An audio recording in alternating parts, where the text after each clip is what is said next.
everybody, welcome back to The New Nasty Boys. I'm your co-host this morning, afternoon, evening, whenever you decide to watch or listen to this thing, Billy DeVore. And sitting next to me are my two co-hosts, Jay Paulson. Chris Weir. What's up, Nasty Nation? Welcome back down to the Fart Dunge. Oh boy, spring training games going on. Dude, we're in the midst of one going on right now as we're recording this. And, hey, the Reds might have lost on Saturday, but there were some definite highlights. And, did you have red onions recently?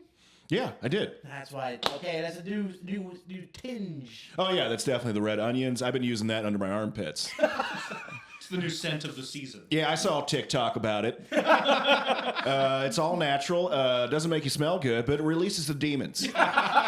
Everyone's got witches under their armpits. That's why I was the pentagram on the floor over here. I had questions. Yeah. But Is that blood? no, it's actually red onion skin. That's what it is, yes. Red onion skins, beets.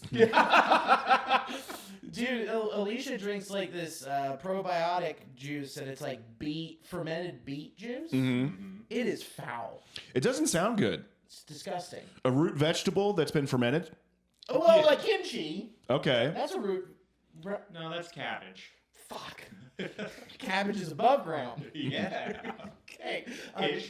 Look, since I've been trying to lose weight, I'm learning about vegetables, fruit, salads. Washing your hands. No, I still refuse to do that. Yeah. Makes the salad taste better. Yeah. That's just big soap trying to dissuade us from keeping all the good germs. Dude, when I'm out there zip tying people, I'm still wearing my gaither, but no masks, no washing my hands. Okay? I got 2026 and 2020 rules, and I operate in both time zones. Well, you're looking good, brother. You just got trimmed up. Thank you. Got it all cut off. Got 6 to 7 inches cut off. So, 3 to 4 dicks length. Oh, wow. Is that how you order it at the hair salon? Yeah, very optimistic. Yeah. Hannah, 4 of these. She's like, oh, Billy's back. This is why he comes once every 18 months. Gotta get the dick roller out. That's a microscope. Speaking of microscopes, the show is brought to you by Cincy Light. Cincy Light, the flavor of Cincinnati. Cincy Light is a crisp, refreshing lager brewed in partnership with Cincy Reigns, and it benefits student athletes. Dude, you should get this beer. It's delicious. 12 packs, 24 packs, tall cans for Cincinnati daddies, on draft, and Cincy Light Lime, the taste of spring. So when there's snow out there, you can have spring in your mouth. You can get that in 30 packs now. If you don't drink beer, that's fine. Drink Fuzzy Bones. It'll make you feel light and airy and all types of fun. Get that as well before the state of Ohio says, no, we don't understand. So get that. RyanGuys.com, promo code NastyBoys, and get your Ryan Guys merch 10% off. Promo code NastyBoys. How about that? Hell yeah. Pretty good. I'm sold. Great. How was Bananas? It was great, man. Super fun. Mary Santora crushed it.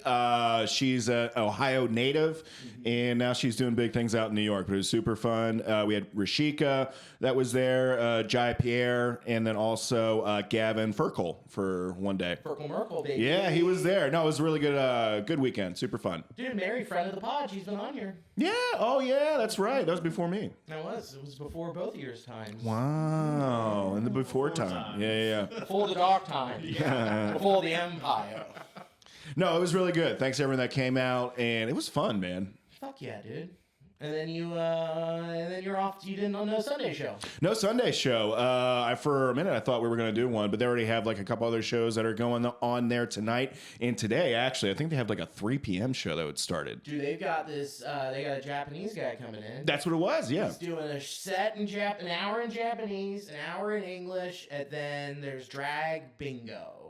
Oh, what a night. Yeah, what a Sunday. Yeah. I think the drag bingo is like sold out. Dude, it's crazy. It sells out. Mm. Yep. Yeah.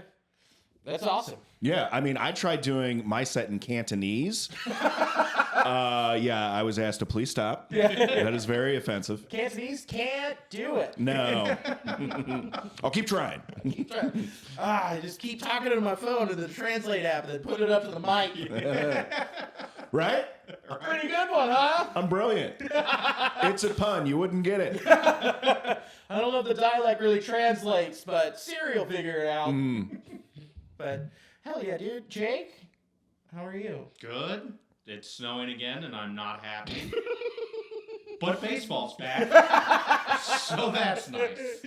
We're walking up here, and I'm like, hey, snow's back. How are you? He goes, it's vile. It's pissed off. Just don't like it.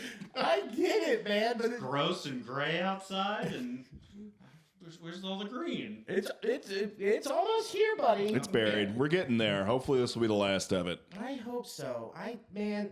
We're almost there. Mm-hmm. Baseball's being played, all that good stuff. All the signs of spring are here, Yes. except for the weather. Here's the sign for spring. Oh. Visual cue for the audio listener. Yeah. Well, you know what? Like, spring is here, in my opinion, because FC Cincinnati started playing soccer. It's another sign. That's the sign right there. And they're 2-0, 1-0 in CONCACAF, so they're great. Dude, that game on Wednesday was hilarious. Did you see anything from it? I did not. There was 24 people there, maybe. Oh boy. And one person just blowing the horn the whole. Dedication. You gotta love it. I hated it. Oh. Trying to watch the game and I just see empty stands and just hear this asshole. Where was it? Oh, buddy. It was. Mobile, Alabama. No, it was like down there. It was South America somewhere. It was. So they played Universidad O&M. Great team. No. Oh, apparently not. No. They should have won 5-0. But they are in the Santo Domingo Dominican Republic. Okay. So, pretty cool. The fans really showed up for him. They really did. They were like, you know what? I think we can skip this one. FC Cincinnati, pretty good. Do you think even they hate Horn Guy down there? They're like, fuck, he's here again. He's back. Maybe he's banned from, like, all other matches. He can only come to CONCACAF qualifying matches. We can't keep him out legally. He's allowed. He gets so amped up for this game all the time. It's the only one we let him go to. Yeah. He's covered in CONCACAF stickers. He's the only one who buys them. Maybe he's just autistic. That's his, like, device. That's how he orders the turkey. Yeah. Like even does this like at coffee shops. Yeah. It doesn't matter. It has nothing to do with the sport. This is the only place where he doesn't look insane. He just looks like an asshole. Yeah. Did you say no oat milk or oat milk? I'm so confused. And then they won Saturday night 2-0 against Atlanta. First half a little shaky, and then they just kicked it into gear. They had a lot of chances, they just couldn't capitalize. But the good news is that they won and they're 1-0 in MLS. Woo! Spring's here. Wire to wire. Let's see it. It was so fucking cold. Yeah. God, it was cold. I was like, fine. Thanks for the invite, bud. Anytime. Yeah. You would have hated it more than Alicia. Yeah. She was in her cool fur coat. I'm still so jealous of that coat. It's like your most comfy blanket that you can wear. Yeah. It's premium Snuggie material. You couldn't get away with wearing one of those, you don't think? I doubt it. You could. I could? Yeah, dude. Dang. I think you could rock that. We Yeah. gotta get some big old sunglasses too. You know? This is actually the only jacket that I own. It's not a jacket. Yeah, that's not a jacket, buddy. It's a hoodie. It's a jacket in the I know, but you are in Ohio. Well, Kentucky, technically, right now. Yeah. I'm in the tri-state area. Yeah, that's just a barbecue bib. Like where we're from. Yeah. That is true. That's your nice barbecue bib. That's your going out bib. I smell Montgomery Ib. Montgomery Ib. I just got hungry. Well, this is gonna go off the rails because I won't stop thinking about ribs. God damn it. But yeah, you can pull off a fur coat, big sunglasses easily. Is that right? Okay. Yeah. Well, I'm gonna rock it. I'm stealing her coat. You know what? I'm gonna find you one on Amazon just so you can see like a big black fur coat. Yeah. Fake fur. Yeah. I'm not a monster. Shave, of course, plastic fur. Shave a red wishbone C on the left chest. Oh, now we're talking. See, they'll be great for spring. And then I can just plaster the red onion skins on there. That'd be great. We'll get you a fake fur coat made out of forever chemicals. Yes. That we're gonna shave a red skin and dye it with red onions. Perfect. It's gonna be. You are gonna turn heads, brother. He looks great. Smells awful. Oh boy. Yeah, dude. Fur coat, FCC, great. we got that out of the way because there's so much baseball stuff to talk about, and it's still February. Yeah, we got some juicy stuff happening. We got juicy, I think, is an understatement. Yeah, juicy might be the key word there, but it is definitely an understatement. Now, juicy we could put on the back of his fur coat. There we Now go. we're talking. Yeah. More red onions, please. So let's start with the MLBPA news. This is very interesting. Tony Clark out as MLBPA president, and Bruce Meyer is in. Well, there's a few reasons for his resignation. Let's start with the not-so-juicy details. Supposedly, we'll start with the one-team partners with allegations of self-dealing and improper enrichment regarding the licensing joint venture between the MLBPA and the NFLPA. Okay, sure, look after yourself. I get that a little bit. That's fine. I'm all for skimming. Skimming. You would have died in casino. Yeah. You wouldn't have made the drive from Vegas to Kansas City to drop off the body, dude. Where are we going, guys? Seems like we're going just real far in the desert. So we had to drive out and meet in the cornfields. Real far away from the city. And then you follow that with Players Way, which was a youth baseball initiative owned by the MLBPA that received nearly $4 million in union funds, and but reportedly hosted almost no events, and executives, including Tony Clark's family members, received high salaries. Even for Lent, that seems a little fishy. Hey, Come on. There he is. Boy, you know what, Jake? You'd be swimming with the fishes. Okay. Right. That's bad. That's bad. You should be fired for that Yeah. alone. Because you're stealing from kids and an opportunity to do, like, the league to do good, the Players Association to do good, and instead it's just like, you know what? What if I gave my family money that they don't need?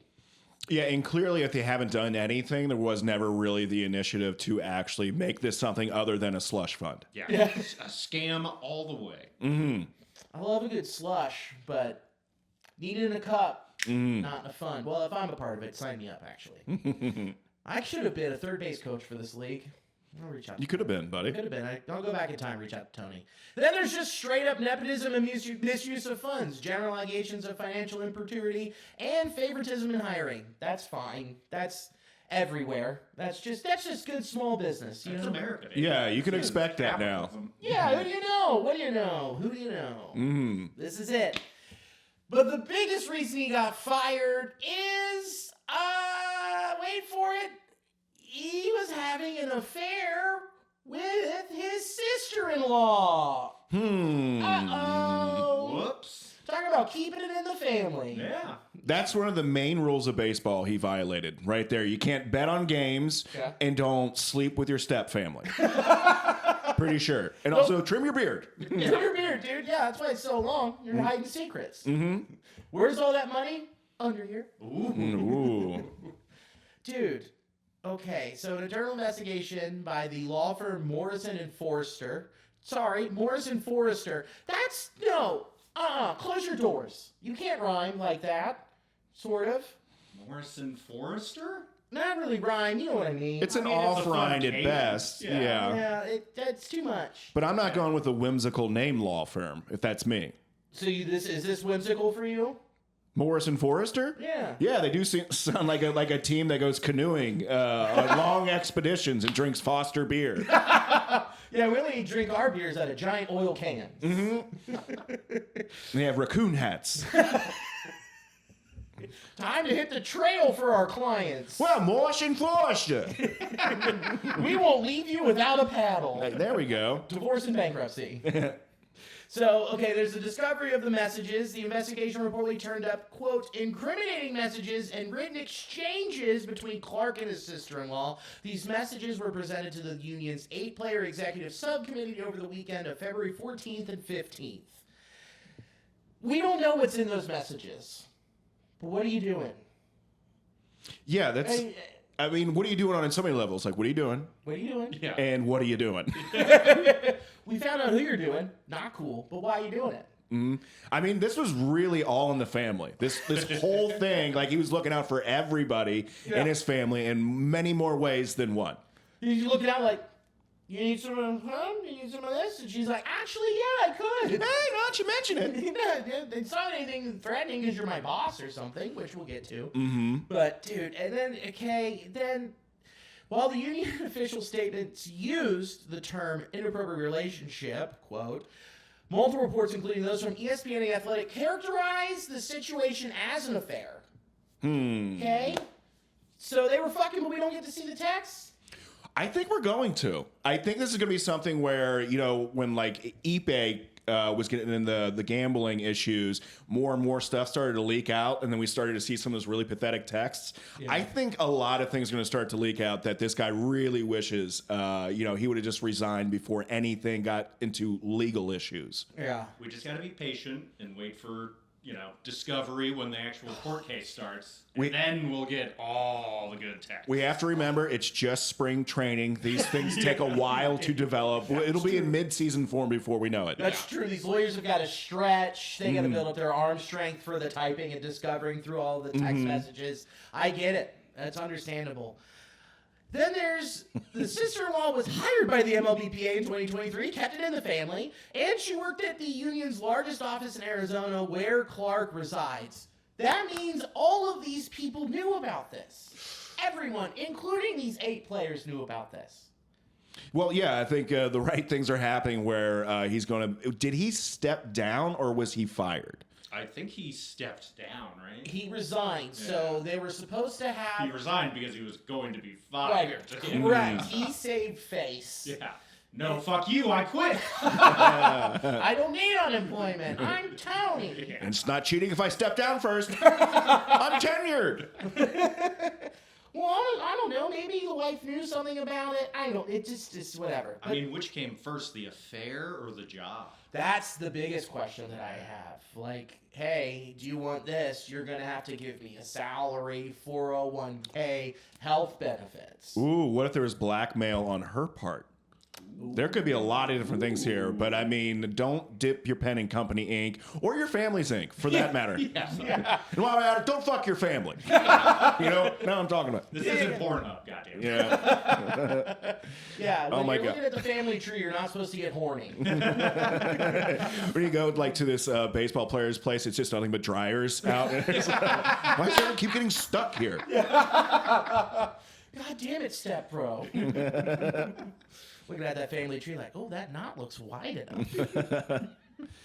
And then a significant factor in the scandal was the breach of ethics regarding nepotism. The relationship was viewed as a, quote, red line by player leadership because Clark had personally overseen the hiring of a family member whom he was involved with while the union was already under federal scrutiny for its hiring practices and financial management. Okay, let's just get it out of the way. What the fuck was he thinking in all of it together? Nothing. I mean, he was horny and greedy. That's it. My 2 base emotions. Yeah, it and ego, baby. That's all it was. See, you get it. I get it. At core, I am just greedy and horny. I just want money and I want fuck. Come on. Don't fire me. I don't have a big dumb beard. No, yeah, I just think it was leading with horniness and greed. That's what it's going to boil down to. He was thinking with the wrong head. Yeah, but they're both smooth. Yeah, and both have a weird beard. Yeah, I got my dick wearing a top hat because of the shape of my beard. And a monocle. His dick's wearing sliding mitts. Oh, can't you see? They're made out of money. Fuck them kids! My thing that I question is you're doing all of this, you have built this house of cards that is going to collapse at any moment because of the embezzlement, the family member, hiring, scooping your sister-in-law. You're going into this knowing that eventually it's going to fall. You don't know when and how. But, this is about to be the biggest negotiation for the CBA in baseball history. Why build the house? You know what's coming down the line. I don't think these people that have a ton of money and access to this much power really think about that. I honestly think that they're just blinded by opportunity to increase their standing in the world, where it just becomes this money-grabbing situation. Just keep trying to elevate yourself. And I don't think they really take into consideration consequences that much. Well, there aren't many consequences for him, so they Yeah. don't really have to. So, okay, so there's a federal investigation about the embezzlement of funds. I feel like he's going to get in trouble for that. The rest of this is just a morality clause. Nepotism, fucking your sister-in-law. Yeah, and I think too, because I mean, I'm sure there's other like entities attached to like some of this like dealing, but since it's like literally all in the family, I think it's going to be much easier for them to take him down because it's not stretched across 18 different like other families that are participating in this, so it's not as wide of a web. Sure, it sounds like he stretched his sister-in-law. Ooh. I mean, we don't have any of the details of the text, but they sure do sound like they're awfully incriminating. Yeah. Incriminating, embarrassing. Yeah. The other thing, too, is like the 8-player board that included like Marcus Semien in it. All of the MLBPA heads for each team knew. And obviously they knew that this was going on because they had to go to the offices in Arizona. I mean, so much spring training shit happens. They have like MLB player events where they all go to this facility. Mm-hmm. All of these players ran in, and then they had to have run across her at some point and been like, "Yeah, no, I'm Tony's sister-in-law." And it was like, I would have immediately had questions. But are the players not even thinking about that, considering it? They're just like, whatever. I don't think it's that. I think it's just one of those like kept secrets where they're like, they're probably, it's one of those things that's like a hush hush they don't want to talk about because it is an embarrassing situation. You don't want to be the person to make that call and have something like that slip out. I mean, I think, well, it apparently didn't do a good job of keeping this, disclosed here or, hidden from people. Sure. But I feel like they probably did, but didn't want to believe they did in a way. Sure. And maybe they didn't know about all the other stuff, too, that was attached to this. Maybe they just thought it was just a family scandal. Yeah, it's like, all right, that's weird, but he's still good at his job. And Was they he? look past it. Well, that's the thing. Now we know that he wasn't. Yeah. Well, even before that, he folded in 2021. I mean, like he's not the only one negotiating these. He's just the figurehead. Sure. So yeah, I mean that didn't go over great. And I mean Bruce Meyer was the principal negotiator for that anyway. Really? Mm-hmm. That I did not know. Yeah. I mean he's been sort of like shadow running the CBA negotiations. Got it. That's why he was immediately the choice to take over. Yeah, because Marcus Semien, there was like a quote with him saying, "We're all behind Bruce because he's just a great X's and O's guy." Yeah, and he is. At least it seems like it. Maybe he's fucking his stepbrother or something. You know my third cousin? Ben Fingerin. Ben Finger. Ben Fingerin. What a great name. Ben Corn, Ben Fingerin. So it'll be interesting to see what continues to come out. It's just crazy, blinded by all of this and then just being like, doing all this shit and then being like, well, here we go. Let's fight for these players, huh? And I think it's going to strategically be leaked out to go against the CBA in terms of these negotiations here. So I think that will probably be weaponized against them. Sure. So not a good look, and it's going to continually have other effects. What's going to be interesting, too, like a lot of, like what you said, leaked out. Both sides are going to continue to be using the press to leak stuff out, which leads perfectly into our next thing that we need to get into. The MLB owners reportedly have amassed $2.25 billion in, quote, a war chest, often referred to as a rainy day fund, to prepare for a likely labor battle and potential lockout for the CBA that expires in December. So the breakdown of that is approximately $75 million has been set aside for each team. The consolidated fund equally roughly $2.25 billion. Equally roughly was not the right way to say that. Equals roughly $2.25 billion. The funds have been reserved for over the past 5 years, withholding small portions for each team's share of national televised revenue and licensing fees. And it's just going to cover the cost of expenses when there is no baseball in 2027, potentially. Just front office salaries, ballpark upkeep. And if it doesn't happen in 2027, Or were you surprised that this information leaked, or is it something where it kind of was like tit for tat with the Tony Clark stuff coming out, and they're just like, and the players needed a rebound and a win, so then it got leaked that this war chest exists, considering it's been going on for 5 years. I mean, was it even a leak, or is this just common sense? Like, of course they were going to be doing this. Sure. But the specifics coming out, I mean, do we know where that came out from? That's... somebody reported it, and I forget who did. I'm not saying that they are not related. They probably have some sort of correlation to it. But yeah, having that specific amount, I don't think that the organization would want to have that out there. Mm-hmm. Of course, you're going to think they do have a rainy day fund, but the fact that it's that immense, and it just shows the difference between players and owners, and the fact that, well, they can weather the storm, and it doesn't lead you to believe that they're going to be looking out for the players that much. And the duration in which they've been accumulating these funds, like 5 years, they've known that this is going to be a lockout for a long time now. Yeah, they finished that CBA agreement in 21 and went, well, start saving. Here we go. Yeah. It was reported by John Heyman and Joel Sherman. These are two dudes who are fully locked in. Yeah, they know what they're talking about. So it seems like it was kind of a favor of a nudge, in my opinion, when you look at the timing of when both of these came out. Yeah. I just don't know. I mean, I don't know if it was necessarily a leak or if it was just reporting, just good journalism. Because I bet that like, it's difficult to hide $2.25 billion. Tony was doing a pretty good job of hiding. I mean, that was like $4 million. Yeah. But yeah, $4 million? It is disturbing, and it just shows that, that they are ready to just put the screws on the players, and it's what, $75 million per team? Is that what that what it comes out to? That's about half of a season of baseball revenue, even for small market clubs. Yes. And so they are ready for this to stretch deep into the summer. Yeah. What is it? The Guardians' payroll this year is $66 million.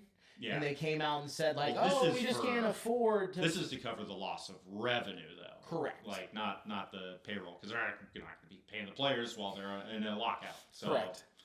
But yeah, it's disturbing. If anything, it doesn't make me feel good as a fan looking into 2027. It looks like, they are already prepared, which they are, and it shows just how much there is of a difference financially between, I think, what these organizations are going for. Sure. So it's not a good feeling. No, and also, like, when we saw... Well, we heard the Marlins were going to spend, and they spent more than they normally do, and same with Pittsburgh. This makes sense on why they did it, and they felt comfortable doing it. Yeah. Because they could go in with ammo into this conversation of going like, well, we built up and built this pitching rotation, and we spent money like we're not the problem. Same with Miami. Like, look at we're trying. And the A's. And the A's being the A's. Yeah. We signed Luis Severino, remember? Remember when he fell off our shit mound at our minor league ballpark? Remember the first look on his face when he saw the field? He went, made a terrible mistake. Oof.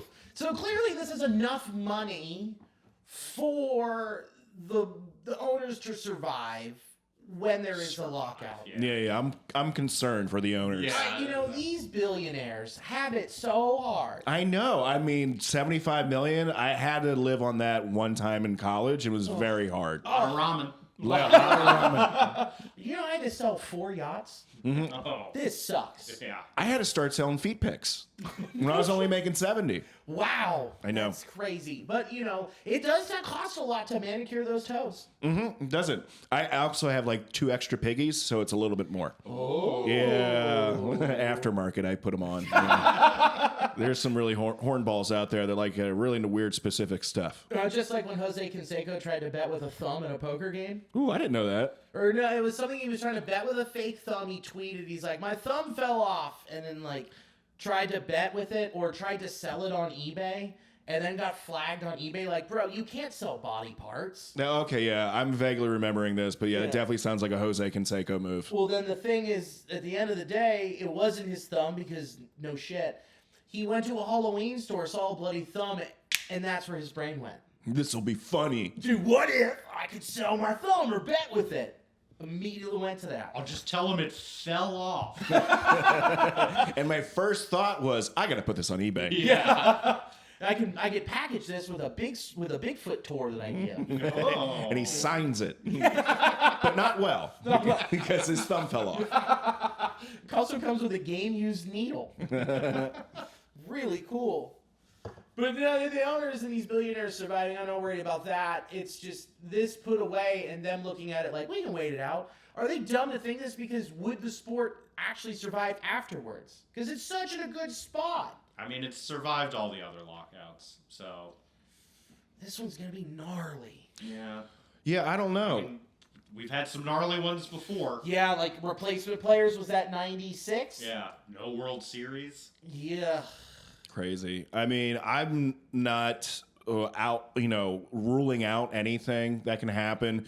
But yeah, you're seeing like a decline, I think, in people watching baseball. I know there's a little bit more fandom, but I think like basketball, football, you're competing with all these like much more popular sports, especially with the youth. So I don't think this is going to at all help baseball improve and reach another fan base. Continue to be more and more niche, which like they shouldn't want.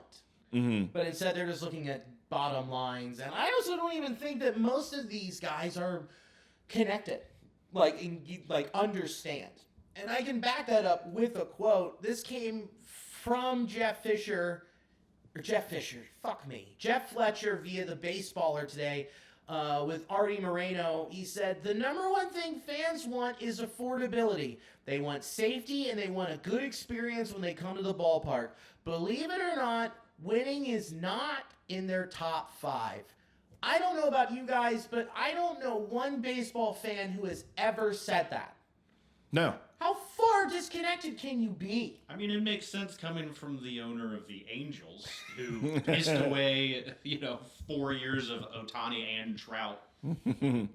I think what he was thinking was like they are not expecting to win if that's the Angels guy. Like that's not even their top 5, plausible things that's going to happen. Sure, but there has to also be like this guy's been an owner for a hot minute. I know. I'm just teasing. Like this is clearly a guy that's disconnected. I mean, when I go there, I want them to win all the time because I'm a fan. Right. And of course, you want the experience to be good. But on top of that, in order to have a good experience, winning is really up there, and it all just feeds into each other. So them saying this, it's like you don't even know what the hell you're doing. I mean, every accusation is an admission. He doesn't care about winning. Right. He's Exactly. concerned about affordability. Sure, because he needs people to come in there and spend their money. Yeah, and safety because he doesn't want to have anyone like falling out of the fucking bleachers or something and then getting sued. That's the only thing he's thinking about. Oh man, we just need to have the whole thing netted. Yeah. It just needs to look like we're picking up a bag of mussels. Don't let anybody in, don't let them out. That's what we believe here at the Anaheim Angels of Los Angeles. Whatever bullshit they're fucking called. But there's obviously going to be more people that think this. There's not people, owners that think this. I'm sure every single owner thinks this. Every single one of them, and then when they get in front of a microphone and they're allowed to say shit, this is what comes out. Yeah. How much longer can people just going to put up with it by putting the sport behind more and more paywalls, and then they're saying more and more dumb shit? Like, how do you expect for this to grow? And like, especially with their goal being to be more international than basketball, it's just more and more blowing my mind that they don't care. Billy, paywalls make me feel safe. That is my top concern. Build more paywalls. Keep them out. Yeah. That's right. Expensive parking. That's what I want. It makes me know that no creeps are going to get in there. God, these fucking rich old white dudes who own these ballparks because they got built new ones because of our tax dollars. And then it's just you get there and it's like, you know what? You can only bring in this size of a water bottle. Because, hey, fuck you. You need to spend more of your money here. Even though it paid to build these seats. It's just infuriating. Don't worry, we've got an $8 bottle of Dasani for you. Ew, the one no one likes? Yeah. Oh, don't worry. We lick the top before we give it to you. We added electrolytes, as in we had Steve's spit in it. Good Lord. I think I'm just having a breakdown because I need baseball to come back.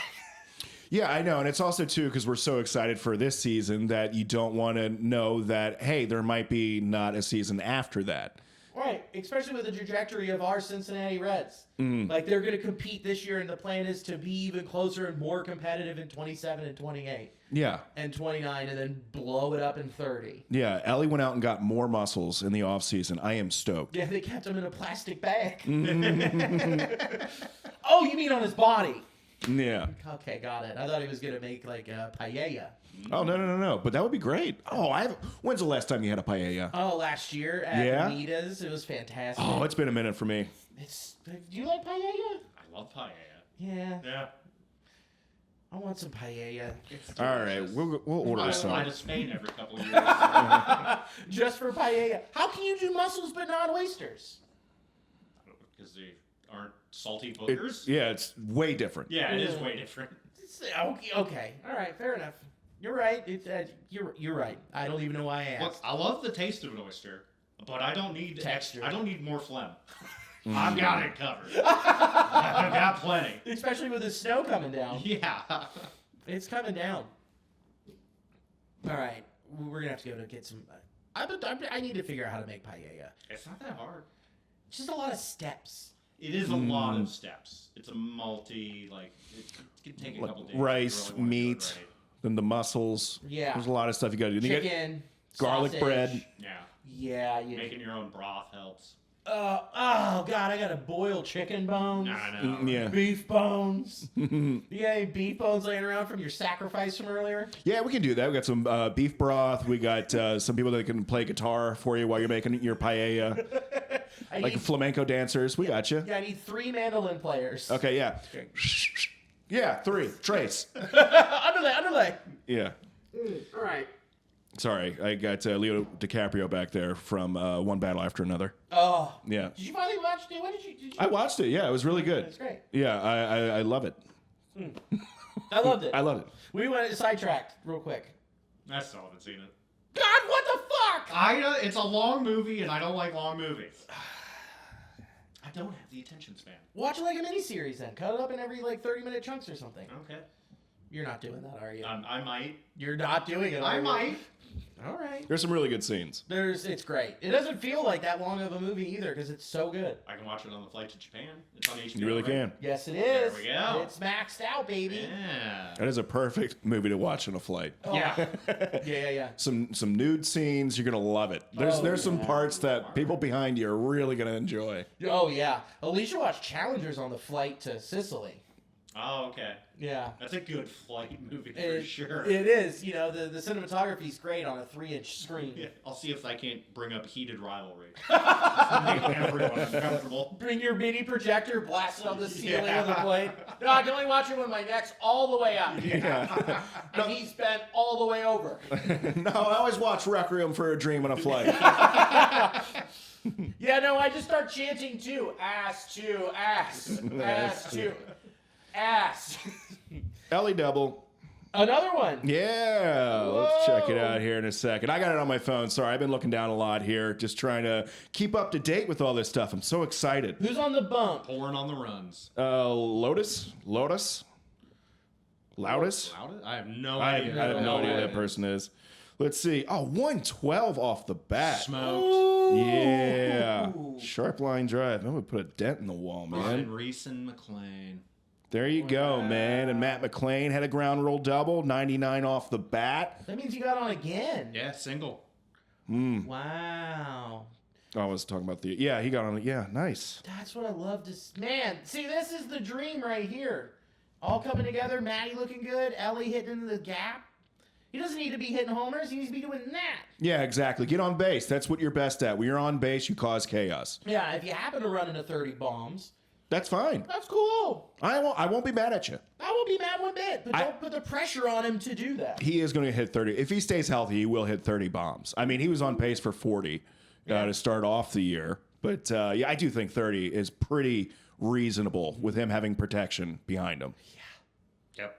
I mean, he's looking particularly good this spring, too. Mm-hmm. He always has, but... But he looks a little bit more muscly. Oh, yeah. Yes, he does.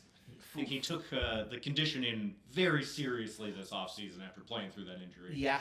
And he brought back the kick, the front kick, the leg kick, Mm-hmm. the swing. Great. Yeah. So that means more power. And a nice timing device. So That's what he needed. Before we dig into like what they did on the field, we got to talk about what the Reds did off the field. Specifically, one of them, Hunter Greene, had a little conversation with Jeremy Roush from Fox 19, where he basically subtweeted Mark Shelton at MLB.com. Pretty gnarly. He said, quote, "My issue was defamation of character. I didn't like that. I don't like false narratives. And I don't like the bullshit." I thought he liked bullshit. Love to bullshit. Yeah. I mean, I understand like what he's saying here. I'm definitely surprised because there's a lot more sauce put on a comment from Hunter Greene than what we're used to seeing. Yeah. Fan-wise, I love it because now he's put himself in a situation where he has to deliver on all this questioning around his attitude, how many games, innings he's playing, and his health. Yeah. So I expect Hunter Greene to have a good season. Yeah, because if he followed that up by saying people that know me and that have been around me, they know my character. I've always tried to be professional. But there's a line that's crossed, and if that was a different environment, trust me, it'd be handled a lot differently than it's been handled so far. And this is stemming from Mark Shelton's article that he wrote in July, and then the quote from it when Hunter was out was, "For a guy with a long-term contract who says he wants to be a leader, Greene needs to start showing it and get back on the field." What you said's great, but like, do you as a fan, you think, yeah, Hunter Greene went about this the right way? I wouldn't say the right way. Jake, what do you think? I mean, if you're not going to communicate with the media through your rehab process, then you're going to leave a lot up to people to decipher themselves. Right. Like, there's going to be a lot of gray areas and stuff. And by doing that, you leave yourself open to comments like this. Yes. So either you need to be a little bit more transparent, or, like, you just need to get back on the mound. Right. Because, like, he was in Arizona, and we're like, what's he doing? Like, what is going That's on? the thing. There was no communication. There was no... It was just like... It was what's happening with Hunter? Yeah. It's not the like... question for, like, a month straight is what's happening with Hunter? Why do you guys want to know what your ace pitcher is doing? Yeah. Why would you be concerned about that? They're in a stretch run where you need every fucking win you can get. Right. Just because I'm going through my own doctors and not playing even though there's no real injury, Right. why would you be concerned with that? And In the middle of a breakout season. correct. I mean, he was finally an ace. And then the only thing that we're getting are his Instagram stories where it's him showing off his wine cellar in Arizona. Yeah, having a good old time. Good old time, and then drawing his sketchbook. Dude, get it, got it. Have your hobbies. Yeah. Drink your expensive wine. I don't give a flying fuck. But let us know what's going on, because the Enquirer ain't going to fly Pat out to Arizona and be like, hey, can you follow Hunter around so he can keep us updated? Yeah, you have to understand the optics. Yes, and he clearly didn't. And it just sucks. So then that just basically rolled downhill to be not just like, well, is he hurt? We don't know. To like, dude, the organization's fed up. They're gonna move him this offseason. And that's that. Without communication, those are the rumors that start popping up. Right. Like, you can't leave yourself open to that sort of, misinterpretation. Right, and he did, and he said, quote, "I addressed the trade rumors early on. I think people got confused with trade rumors, and to me, I never cared about trade rumors. That's part of the game. Can't control it." Well, you could have. Yeah. I mean, you're never going to be able to control trade rumors on a small market club like this. Sure. Like, pretty much you're going to listen to offers. Yeah. Even on LA, it's like, can you give me the moon for Elly De La Cruz? Yeah. No? All right. Well, this phone call's over. We're done here. I feel like Hunter should have just straight out called out Mark Sheldon like a wrestling promo. Yeah. I don't know if that would be very productive, but it would be very fun. Give us more to talk about. Yeah. I like that, like full luchador mask. Yeah. Oh, yeah. That'd be great. Like Joey Votto when he called out the dumbass on MLB. Oh, Mad Dog. Mad Dog, Chris Russo. Yeah. Oh my God, idiot. But calling him out and going to town on his Hall of Fame stuff. Yeah. That was fun. That was great. Hunter Greene should have done that. Yeah, it would have been, again, very entertaining for us. Bad because he has to see Mark every day at his job. Yeah. You're like, hey, Mark, fuck. Sorry I called you a bitch. Yeah. Sorry I called you out on the app. Yeah. Yeah, I mean, I think he does understand why people thought that. I just think he's irritated and is just lashing out a bit. but I think it will produce him having a lot more strikeouts, a lot more innings pitched. Yeah. So I'm here for it. I'm all for it too. He's got to back it up. Yeah, I like to see the fire. That's for sure. Now put that into your thighs, into your calves, into every part of your lower extremity that got messed up last season and kept you off, and go win a Cy Young. Mm-hmm. I know that there's a big issue within the NL. There's this guy named like Paul Skeens or whatever. Go take it from him. Be the guy we need you to be, and just maybe use this as fire. I don't know. I think that it's great it's great and it's awful. It should be a statement season for him. Should be. Fucking should be. So I just thought it was very interesting. Yeah. A lot of the other clips were just like stuff we've been talking about. They had like Jeremy interviewed Sal Stewart. He sounded great. You know, just sounded like how he looked. Just gonna go get it. Just wants to be the best. Yeah. And then Matt McClain's just like, same dude. He's just like, yeah, man, I should like be better. Like, we get it from Southern California. I do like that Sal Stewart, he has Rookie of the Year written, I think, on a wall or something like that. So he does have, something that he's working towards. And I'm excited to see how he reacts and produces for this year, because he's going to be a big piece for the Reds, in the, not the middle, but like in the 5-6 hole, I feel. I mean, he was the power bat acquisition that we needed just from within the ball club. So. Yeah. Well, let's roll right into Sal Stewart. On Saturday, he used ABS and got a walk. That was amazing. Yeah. Just look, did the tap. It was outside. He took first. And we got to, see the rules in action for the bigs. I know we saw a little bit last year in spring training, but more this year where they have to use it to get used to it, where last year Tito was like, we're not going to use that. We're not going to need it in 2025. Well, now you need it in 2026. What do you think of the rules? Which are basically, you get 2. Mm-hmm.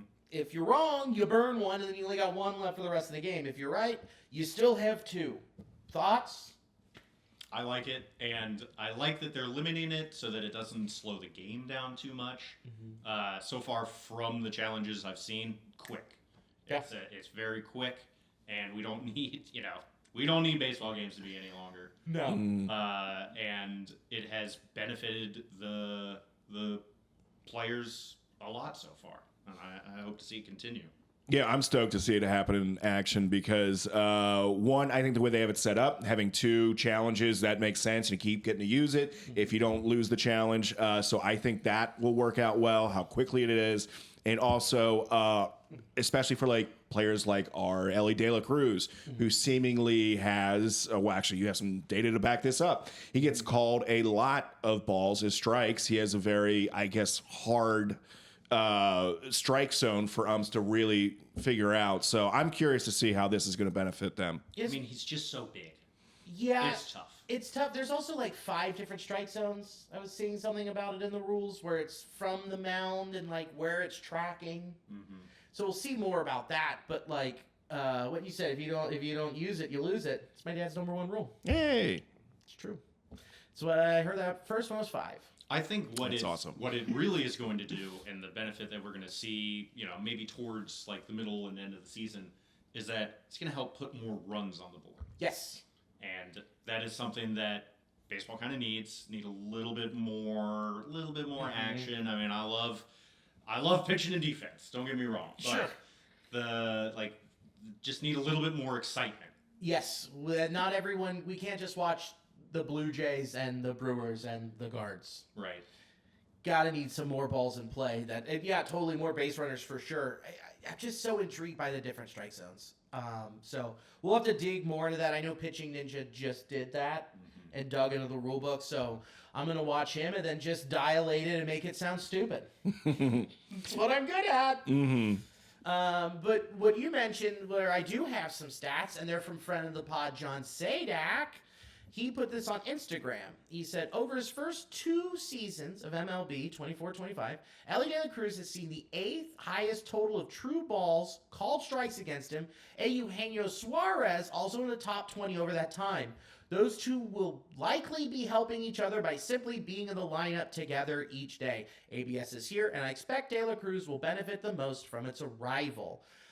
You think his hopes are too high? Or is he spot on? Because I'm looking at these numbers, and it's just, 2.1, and it was like 115 pitches. I mean, if he's talking about 2.1%. Elly going to be benefiting the most out of all players, I mean, that is lofty. But if he's just talking about within the team, I mean, he would be the number one guy I'd put money on to benefit from it. It happens, numerous times a game where a ball that's clearly a ball gets called a strike because his legs are big and his zone is way different than other people. And it's just been such a critical thing that I think will help the Reds and Elly specifically. Yeah. I mean, the two things that I noticed from the list of players is there's a lot of very large baseball players on this list. Like you see Soto, Judge, Elly in there, but there's also a lot of star players on this list, and it's almost a sign of respect that Elly is not getting some of these calls because the umps are back there and they're like, well, you can get to it. He's fucking Elly De La Cruz. Yeah. So I think it's going to help him quite a bit. Maybe not the most in baseball. Yeah. But it'll help him quite a lot. Interesting to see number one with Marcell Ozuna. Yeah, and number one by a bit. By a bit, yeah. The top three: Marcell Ozuna 146, Seiya Suzuki 144, and Taylor Ward with 144. And then it's Gleyber Torres 136, Randy Arozarena 129. Then you get a little bit of a jump. Jonathan India 117, also interesting. Juan Soto 116, buddy. He's about to make his money's worth with ABS. Yeah, that seems crazy that he's had that many strikes called against him. I mean, the top of that list is players that crowd the plate. Yeah, good call. Like those are all the 130s. Like those are 5 players that are just up in the box. Mm-hmm. Yeah, that checks out. Brian Reynolds interesting right after Elly, and then Aaron Judge. Mm-hmm. I mean, Judge, same problem as Elly. He's a giant. Giant, yeah. Yeah. Exactly. It's just Aaron Judge. Just looks like the Frankenberries guy. It's a 1-on-1, dude. You just put them right next to each other. I'm like, is he the best right-handed hitter of a generation, or am I supposed to be eating cereal? I get so confused. But no, I'm excited, and then just what happened in the game on Sunday today. Like we were talking about, we heard it on the radio, and then you pulled it up on MLB with Naylor getting the strike called again. It was called a ball, and it was right down the middle. Yeah, almost center cut. Yeah, I mean, it was a strike through and through. Yeah, and then Naylor challenged a pitch that was near like a half a ball to the right of that pitch, and he was just blown away that was a strike. But it's like you can clearly see in real time how this isn't a precise game when it's humans calling, the plays and the outcomes. So this I think it can only help benefit the game as long as it doesn't, protract itself out and stays quick. Yeah. The big issue is for sure staying quick. Which they've done so far. I think you could possibly see this being expanded, like the amount that teams get for the postseason. Yeah, I expect the number to climb the more that they hammer out the system itself and just how it's going to work in game. But I think starting off with just 2, there's going to be some, it's not going to be a perfect system, so let's not drag this out anymore. Yeah, we're going from never having it to getting 2. Yeah. So I'm happy with that. Because when we went to a Rainiers game, that was 2023, didn't each team have 6? Yeah. I mean, you could just keep doing it too. And you didn't lose it if you won the challenge. So, by the end of the game, I think the Rainiers still had 4, and we saw a dozen challenges. And it was snappy. Mm-hmm. I mean, it's AAA, so who really gives a shit? But they clearly have it ironed out in the high minors to, really use this system a lot. Mm-hmm. Yeah, and now it's been 3 years. Yeah. So, good. Glad the experiment's over, and now it's time to get our findings and make it happen.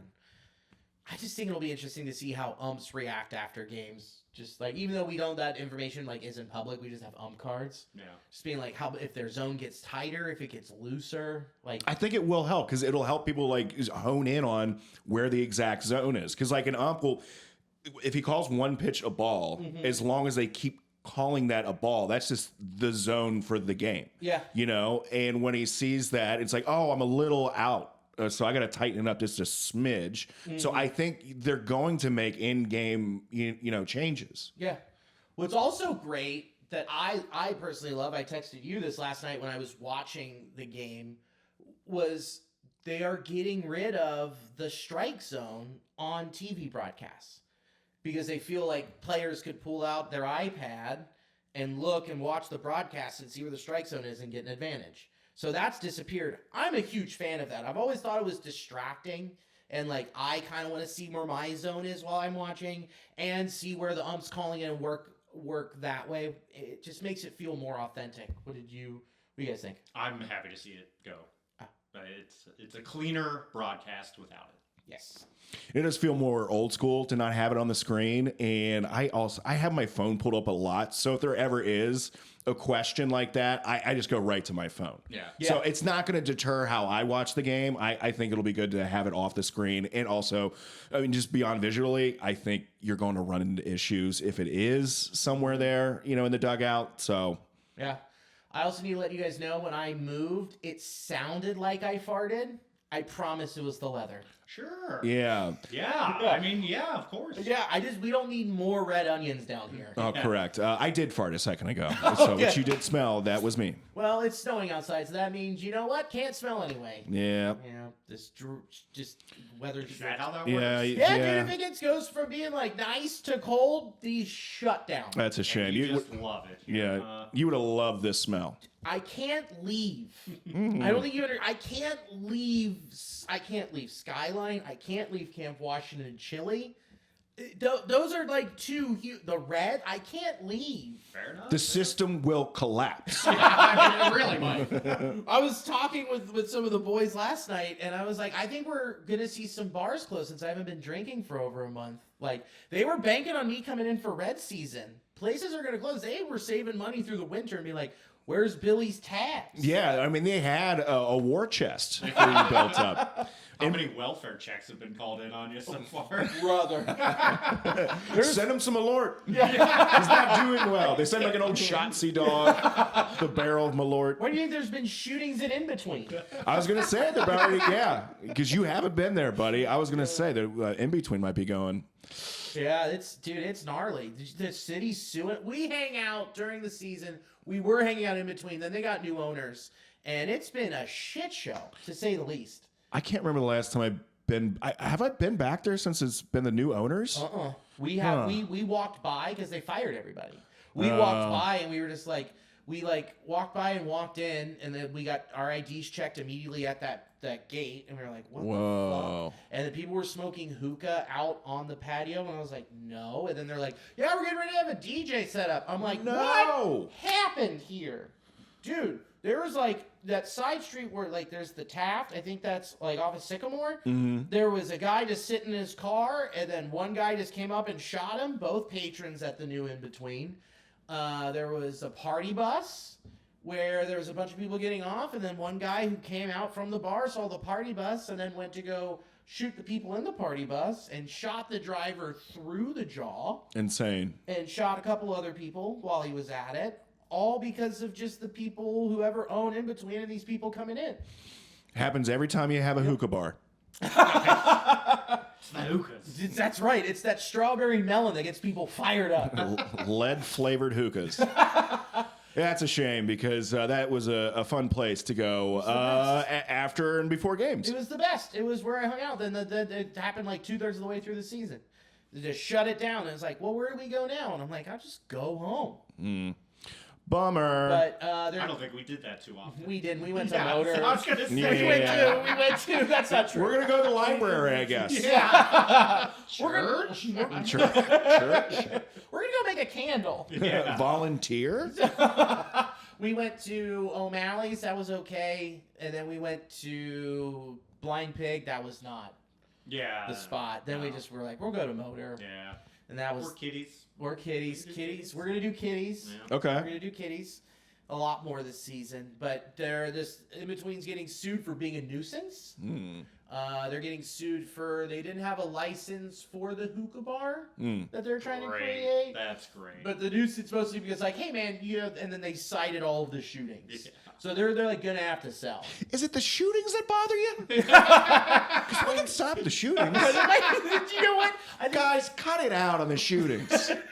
Can you fire up more hookahs. Yeah, we're gonna fight for the hookahs. That's what they're saying. Like, you need We more can cut down on the hookahs. shooting. That's the problem. There's not enough hookahs. Yeah, it's 2008, and Jake and I are hanging out there. We shouldn't be there, but we're there.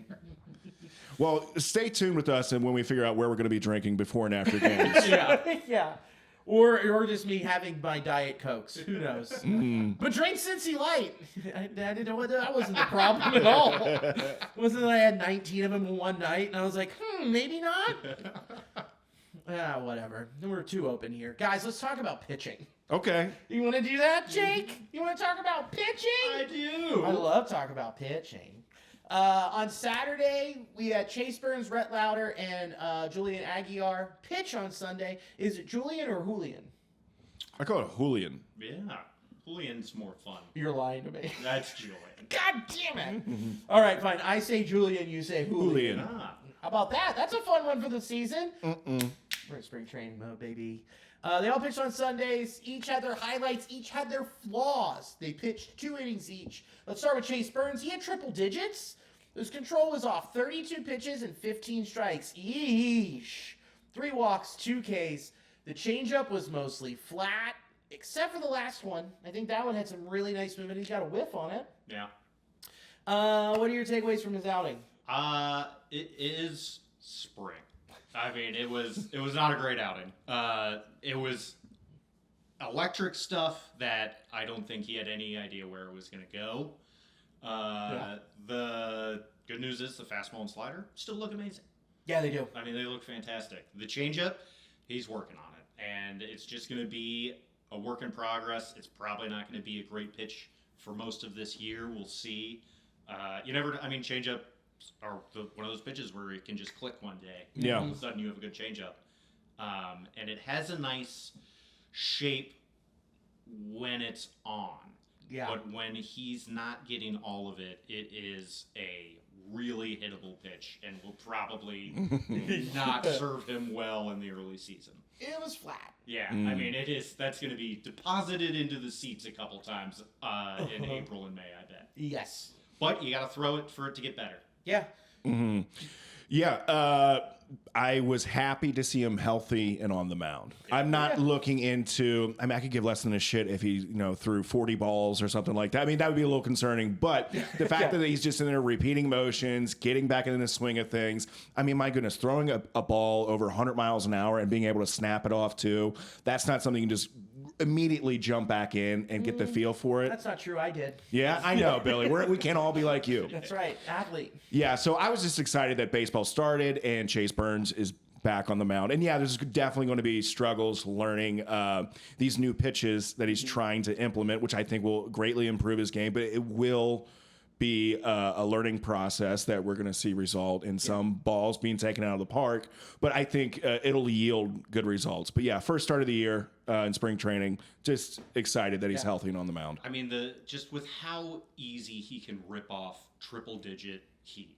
It's incredible. It's just silly. in a snappy little slider, like he can exist just with those 2 pitches and still be a pretty damn good starting pitcher in baseball. So it'll be nice to see what they do with his arsenal through the season. Clearly, they want to implement the changeup, which is great. I think it'll it's going to keep hitters honest. It'll be interesting to see what they do with his curveball, which he dropped in there maybe once an outing last year, and it's another. It can look good, but there's just no consistency with it. And if he hangs that thing, it's gone. Yeah. I mean, that ball will never land. It's gonna put a hole in the aquarium. Yeah. But it's just so comforting that he can already thrive just on the 2 pitches. Yes. And What was it? Eno comped him to Spencer Strider. absolutely. And I see that. Yeah. Is watching him early on too, and just trying to work inside and tunneling the fastball against righties and lefties. Tunnel the fastball, drop the slider. Like the rise he gets on a triple-digit fastball. It's is stupid. incredible. It's incredible. And the drop Yeah. was nuts. I mean, just having that in his first outing, yes, it's true. It's great.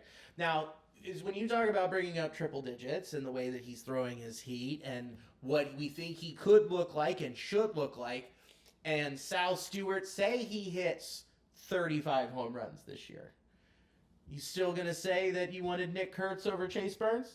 Yeah, probably. I mean, Nick Kurtz, the lefty slugging first baseman. Yeah, that would fit real nice on this fucking team.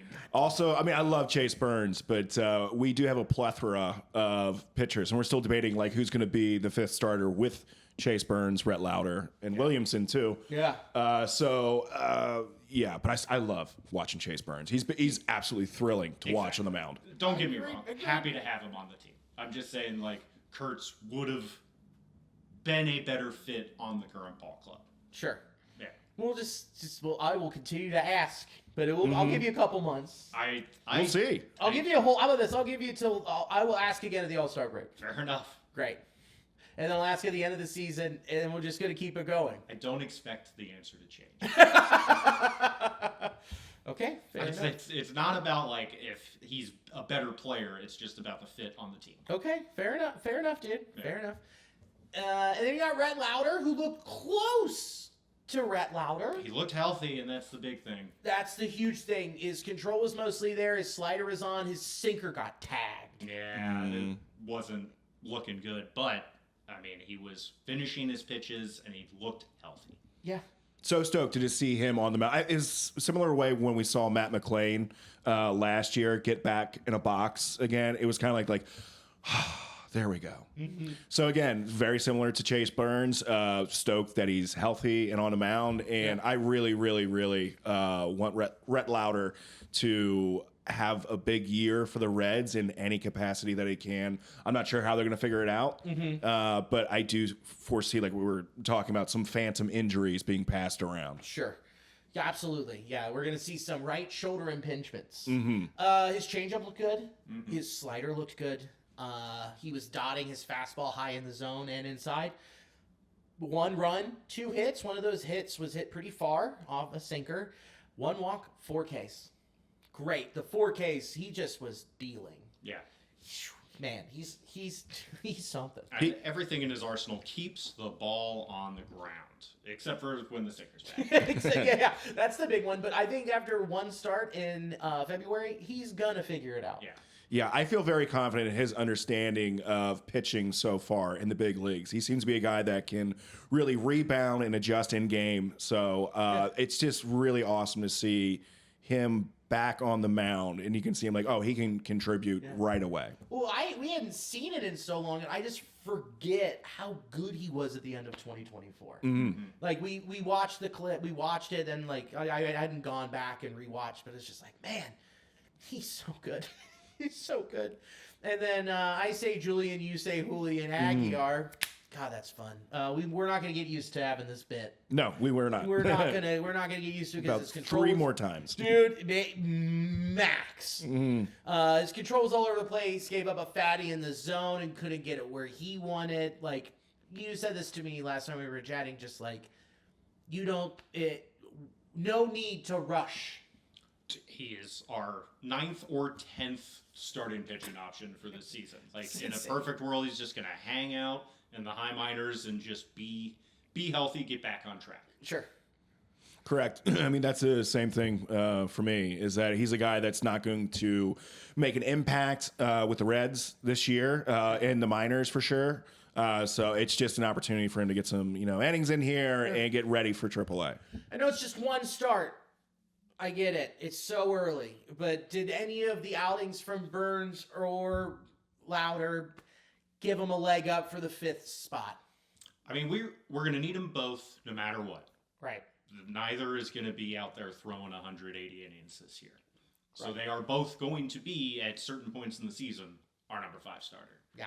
I mean, after 1 outing, I would probably say Lowder looked more like a big league pitcher. Sure. But Chase Burns' stuff is some of the best in the fucking high minors, and it's gnarly. If he does start in AAA, he won't be there terribly long. Yeah. Yeah, the 5th spot, that's Chase Burns is to lose. However, I mean, if you're just basing off the first outing, it would be Rhett Lowder. It seemed much more in control. And I just feel like they are going to be swapping off like the 5th starting spot between the two of them mostly, and possibly throwing them in the bullpen every once in a while or something like that, just to tamp down their innings and stress on their young arms, especially Rhett Lowder coming back from injury. Yeah. What I'm tempted to, like, I know the Reds are gonna be tempted all year. Rhett looks like a starting pitcher. Well, and I think that's where the leg up will come. Is Rhett is not working on adding a pitch to his arsenal right now. He already has a very nice arsenal. So polished. And it's one that, again, is perfect for a tiny ballpark. Like, he keeps the ball on the ground. He's one of the best at it. Mm-hmm. So I think that just him being the more polished final product right now, that may give him the leg up. But again, Chase Burns doesn't exactly need that third pitch to come out, and he would be a very exciting pitcher to watch at the beginning of the year, and would like put asses in seats, Sure. and really like get a fire going in the team.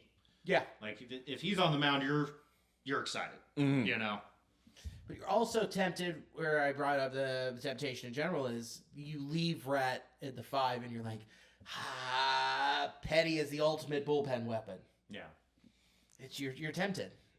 I just don't see them doing that yet, but you're tempted. Yep. I mean, there's probably not going to be a wrong answer. Nope. As long as everyone's healthy, like, we're going to have a nice 5th starter. Yep. I think we're going to see Burns is going to end up being the 5th starter.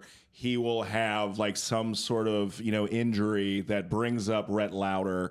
And then when they bring Burns in, he will maybe go to the bullpen just for a little bit. And then Rhett will come down with some sort of hand, foot, and mouth disease and have to go on the. No, he doesn't wash his hands. Of course, yeah. We told him you better not. Yeah, he went to the Billy DeVore School of Hand Washing. Yeah, don't do it. Just me and Moises Alou, we pee on him. Yeah. So, okay, now I just pulled up the game. It is 5-8, and it is Reds 8, Mariners 5. Well, Graham Ashcraft went out there, threw an inning, 1 walk, 2 Ks. Burke, the new guy, Blake Burke, 1 inning pitch, 2 hits. Brock. Fuck. That's why I said new guy. I'm wrong. 1 inning pitch, 2 hits, 1 run. It's earned, no walks, 2 Ks. And Connor Phillips got rocked. Oh, yeah. Bad day for Connor. Bad day. It is the second day of spring. It'll be all right. It's fine. I'm not worried about him. But the fun part is he didn't even get out of the inning. 2/3 of an inning, 2 hits, 3 earned runs, 3 walks. 2 doubles for Elly. Yeah, because we had the second one. And Blade, 2 for 3 with 2 ribbies. Yeah, Eugenio 0 for 3. We got to get That's used fine. to that. Whatever. Spencer Steer 0 for 3. And then Matt McClain, 2 for 3. two. That's nice. Hey, you know what's also really nice here? Reese Hines 2 for 2. There we go. And Key Brian Hayes 1 for 3. Nice. And we just got an entire new lineup that got put in. Tyler Callahan's in as relief. JJ Blade. Reese Hines is out. Blake Dunn's in. Oh, Jake, you're in. Woohoo! You better get in there. Yeah. Yeah, you're done. Get in there. Oh, that's fun. I gotta catch a flight. Like we said earlier, we're excited. Chase Petty's throwing a kick change. We're excited to see it. Hopefully we get to see that soon. But the Reds spring training TV schedule, here it is. Quick rundown. February 21st against the Guards. That happened, and we talked about it. February 28th. So this coming Saturday, 3:10, you'll be able to watch it. March 2nd on a Monday, they're playing the Cubs, 3:05. Sunday, March 8th, Diamondbacks. Tuesday, March 17th, Cleveland Guardians. Wednesday, March 18th, Colorado Rockies. And then end spring training, Sunday, March 22nd, against the Guards. Season tickets holders got a half-off offer on MLB.TV, MLB Reds TV. Should be free. I had a fucking stroke right there. Yeah. MLB, Reds TV, all the things, it's not free. It should be free. It sounds like you were chanting like a cantation. Yeah, well, I smelled the red onions. I think it's, but I got MLB.TV for free too. It's fine, I guess. I think it's fucking horse shit. Yeah. Should get it for free. Like if you're an FC Cincinnati season ticket holder, MLS got moved from the season package where you had to pay $75 for it, and then it just got integrated into Apple TV. But you get Apple TV, the whole thing, for free during the length of the MLS season. Makes sense. Right. That's how it should be for season ticket holders for the Reds and MLB. But we covered how they don't really want to grow the sport. Supposedly, but I haven't had this issue. It's MLB.TV's getting moved to ESPN Unlimited app, and that you'll have to access it through the ESPN Unlimited app. But like, I didn't have that issue when I watched the game last night. I don't know if it's changing or not. If that's how it's going to be, are you going to be livid? I mean, ESPN is dog shit, so. Yeah. I just want an easy way to like watch the games. Don't screw me too much. That's all I'm asking. Well, we covered it. It's baseball. Yeah, it's happening. It's happening. You're getting screwed, buddy. You're getting bent over, and no red onion for you. Oh no. With yellow onion. That's what you use to clean the grill. Anyway, let's round third and head for home. We had so much to talk about that we'll do Civil War Generals and Reds pitcher next week. Chris, you got some stuff? Yeah, I do have a few things coming up. The 6th, I will be in Michigan in the UP in Brimley. That should be fun. And then I'll also be the 12th through the 14th, Skyline in Appleton, Wisconsin. And I will just focus on those. I think there's some other stuff. Oh, was the Sandlot? You're going to plug that one. I'll plug that one. Yeah. Drink Cincy Light. And you did. Oh, I did. You did? I had some Cincy Light lime way too late in the evening last night. Oh, you cracked those, huh? Mm-hmm. Good boy. April 5th, you can see Chris and I. We're going to be in the Sandlot live script reading at Commonwealth Comedy Club. April 5th, 8 o'clock. Get your tickets. They're free, but you got to reserve your spot. I'm not going to tell you who I'm going to play. Chris isn't going to tell you he's going to play.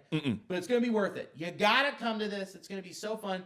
It will sell out quickly. I think almost half the tickets have been bought so far. More than half. Yeah. Okay. Yeah, it will sell out quickly. So, also starting, is next week? No. Next week and then the week after. Okay, we have 2 more pods before we leave, right? Just next week. We have just next week? Yeah. Oh, shit. Wow. Yeah. Then we're out of here. March 4th. Shipping you off. We're going to Japan, baby. Did you guys see the news? Godzilla wasn't on the Epstein flight logs. Pretty great. Oh, how about that? Good for him. Good for him. So then... so stupid. Mothra, that's another situation. Oh, Yeah. dude, Mechagodzilla for sure on the island. King Ghidorah's on there. Yeah. How do you think he got those 3 heads? He is the island. Tony Clark on the files. Of He's course. in there. Where did you keep the kids? Under here. All right, let's end this fucking thing. Thank you to Sports Drink for hosting the audio of this podcast. They're also a comedy club in New Orleans. The Sklar Brothers were there this weekend. Oh, how about that? How about that? And then in theclutch.com, promo code Nasty Boys, all caps, 10% off. And Cincy Light, drink it. Fuzzy Bones, drink it. Ryan Guys merch, wear it. RyanGuys.com, promo code New Nasty Boys, 10% off. And thanks for having us in the Red Onion Fart Dunge. Oh, yeah, anytime, brother. We're making a nice broth down here. We're going to get a nice stew happening before the season pops up. Yummy. Oh, What? the pentagram. It's looking good. Oh, it's Really shining, yeah. Yeah. I think it's bleeding on its own now. Oh, that's great. You got to see when the moonlight hits it. On the neon moon. Okay, we're going to get flagged on YouTube now. Thank you guys for watching and or listening. And as always, go Red Legs. Go Red Legs. Go Red Legs.